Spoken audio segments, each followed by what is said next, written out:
tout cas, Lisa Leblanc, tu me fais sortir mes bottes de cow-boy aujourd'hui. Mesdames et messieurs, Lisa Leblanc.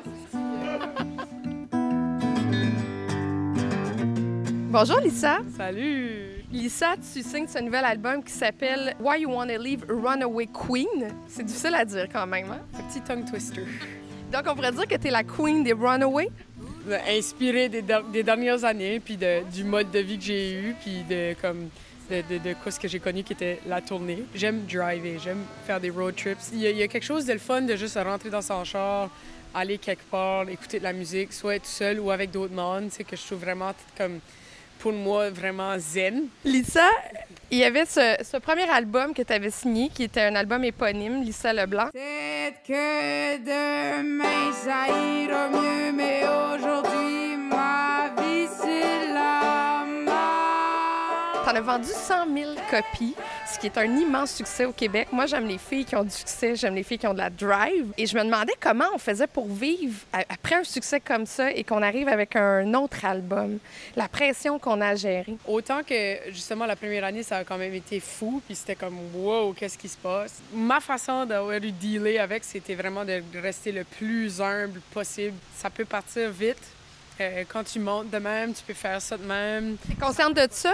Oui, c'est clair, ça se pourrait. Tu sais, comme, je pense qu'il faut pas prendre que ce genre de succès-là pour acquis. Faut pas être comme, yeah, no problem, tu sais, ça va être comme easy puis je peux être lazy. Non, faut vraiment, au contraire, justement, faut comme travailler encore plus fort. Quand on regarde les titres des pièces de ton album, quand on écoute ta musique aussi, j'ai l'impression que tu as donné une voix aux filles.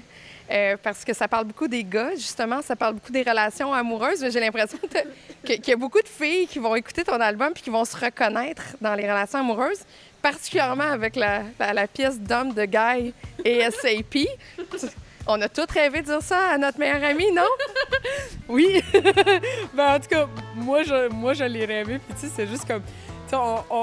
Il y a quelque chose avec nos amis, tu sais, qu'on veut tellement qu'ils soient bien, puis on veut tellement juste qu'ils rencontrent quelqu'un de bien, puis nous autres, on les trouve donc bien magnifiques, puis c'est juste comme « Ah non, man, encore avec un loser! »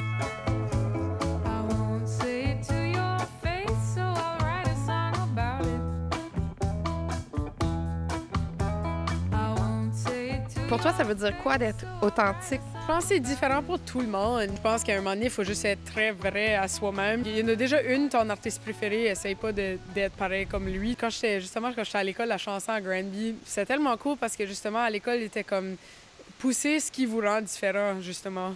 C'est comme pousser ce que vous êtes.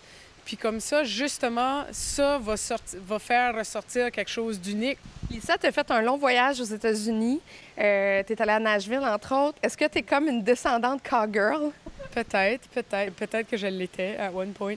Pour quelqu'un qui joue du banjo, de débarquer aux US, c'est tellement comme quelque chose de formateur parce que justement, tu t'en vas au US que c'est comme né, tu sais, le bluegrass, le old time. Parce que tu l'as tout le temps avec toi, tu l'amènes souvent avec toi. C'est comme ton extension. Yeah, c'est un peu mon extension, c'est mon troisième bras, quasiment. Mais ouais, je la porte tout le temps avec moi, en fait, en voyage.